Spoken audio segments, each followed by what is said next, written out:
శ్రీమాత్రే నమః. అందరికీ నమస్కారం. ఈరోజు మనం లలితా సహస్రనామం ఎలా పుట్టింది అనే విషయాన్ని తెలుసుకుందాం. అమ్మవారు వశిన్యాది దేవతల ద్వారా చెప్పినటువంటి సహస్రనామమే లలితా సహస్రనామం. లలితా సహస్రనామం వెనుక చాలా పెద్ద నేపథ్యం ఉంది.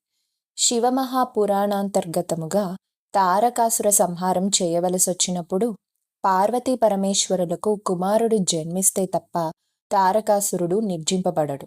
అప్పుడు మన్మధుడు పార్వతీదేవి యందు అనురక్తిని కలిగించేటందుకు గాను పరమేశ్వరుని మీదకు పుష్పబాణములను విడిచిపెట్టాడు. క్రుద్ధుడు కోపోద్రిక్తుడు అయినటువంటి పరమశివుడు తన మూడో కన్నును తెరిచాడు. ఆ మూడో నేత్రములో నుంచి వచ్చిన అగ్నిజ్వాలలలో మన్మధుడు దహించుకుపోయి ఒక పెద్ద భస్మరాశి కింద పడింది. ఏదైతే అనుకొని దేవతలు మన్మధుని పంపించారో ఆ కార్యం జరగలేదు సరికదా, అనుకోనటువంటి హఠాత్ పరిణామము సంభవించింది. పరమేశ్వరుని మీద మన్మథ బాణములు పడితే పార్వతీ పరమేశ్వరుల యందు అనురాగం కలుగుతుందనుకొని దేవతలు మన్మధుని పంపితే అక్కడ మన్మథ దహనం జరిగింది. దానితో దేవతలందరూ బాధతో ఆ భస్మరాశిని అక్కడే వదిలి వెళ్ళిపోయారు. ఇక భండుని జననం ఎలా జరిగిందో తెలుసుకుందాం. ఒక్కొక్కసారి జరిగినటువంటి కార్యములు కాకతాళీయములు కాదు, ఎక్కడో భగవంతుని సంకల్పము ఉంటుంది. ఆ భస్మరాశి ఉన్నటువంటి ప్రదేశానికి చిత్రకర్మ అని పిలువబడే గణపతి అనగా గణములకు నాయకుడు వచ్చాడు.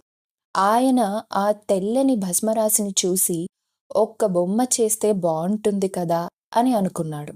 అనుకున్నదే తడవుగా మరి ఆ చిత్రకర్మ ఒక అందమైన బొమ్మను ఆ బూదితో తయారు చేశాడు. ఆయనకు ఆ బొమ్మ చాలా అందంగా కనిపించింది.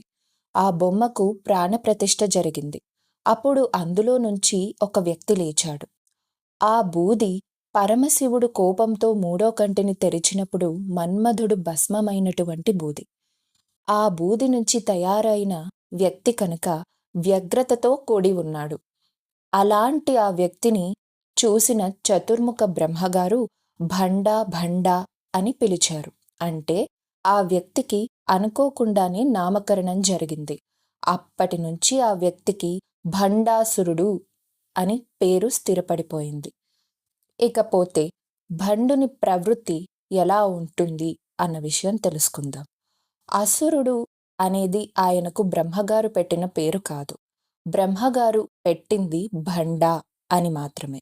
ఆ వ్యక్తి చేసినటువంటి చేష్టల వలన రాక్షసుడయ్యాడు. ఈ భండాసురునితో ఇంకో ఇద్దరు సోదరులు కూడా జన్మించారు. వారు విశుక్రుడు మరియు విషంగుడు. భండాసురునికి ఒక వరం ఈశ్వరుని నుంచి వచ్చింది. ఈ బ్రహ్మాండంలో ఉన్నవారు ఎవరైనా సరే తనకు ముందు వచ్చి యుద్ధం చేస్తే వారి సగబలం భండాసురునికి వెళ్తుంది. ఆ వర ప్రభావంతో ఈ ముగ్గురు కలిసి లోకములన్నింటినీ బాధపెట్టడం మొదలుపెట్టారు. దానితో రాక్షసులందరూ కలిసి భండాసురుని నాయకుడిగా ఎన్నుకొని మూర్ధాభిషిక్తుణ్ణి చేశారు.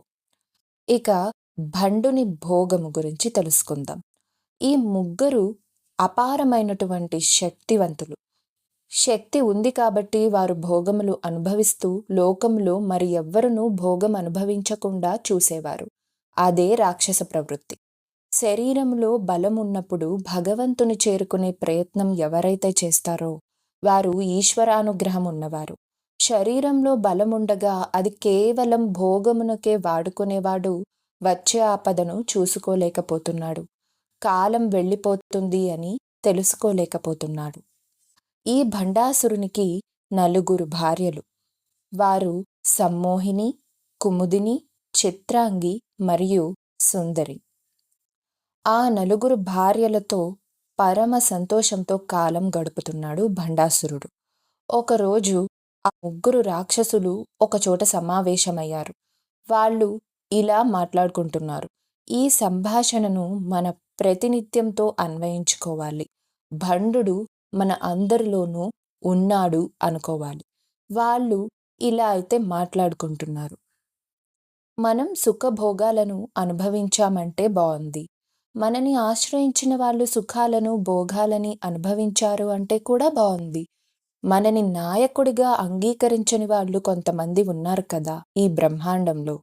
వారే యక్ష, కిన్నెర, కింపురుష, దేవ, గాంధర్వులతో మొదలుపెట్టి మనుష్యులతో కూడి ఎన్నో జాతులు ఉన్నాయి కదా.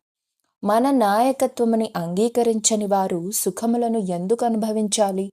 బండుడు మనలో కూడా ఉన్నాడు. ఒక్కొక్కసారి ఈ భావం మనలో కూడా వస్తూ ఉంటుంది.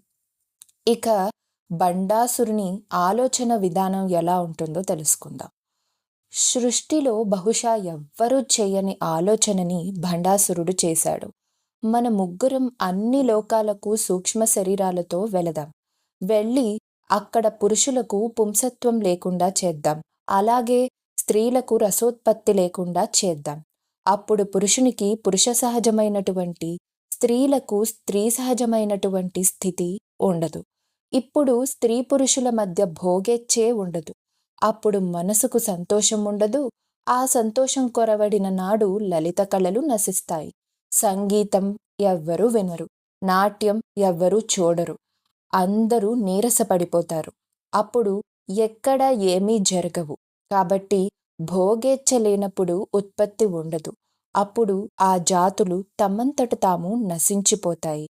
కొన్నాళ్లకు దేవతలు, మనుష్యులు, జంతువులు అందరూ నశించిపోతారు. కేవలం రాక్షసులు మాత్రమే మిగులుతారు.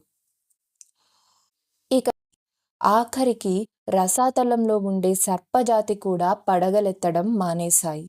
సంతోషం అనేదే లేదు. ఎవరికీ కూడా మనం ఎందుకు ఇలా ఉన్నాము అని ప్రశ్న వేసుకునే ఉత్సాహం కూడా లేదు. జాతులు నశించిపోవడం ప్రారంభమైపోయింది. అన్ని లోకములలో రాక్షస గణాలు పెరిగిపోతున్నాయి. భండాసురుని నాయకత్వం వర్ధిల్లసాగింది. అన్ని లోకములలో కామప్రళయాన్ని సృష్టించాడు. ఇది లలిత సహస్రనామమునకు నేపథ్యం. అమ్మ ఆవిర్భవానికి అసలైన కారణం. ఇక ఇటువంటి ఇన్ఫర్మేటివ్ వీడియోస్ కోసం మన ఛానల్ని లైక్, షేర్ అలాగే సబ్స్క్రైబ్ చేసుకోండి.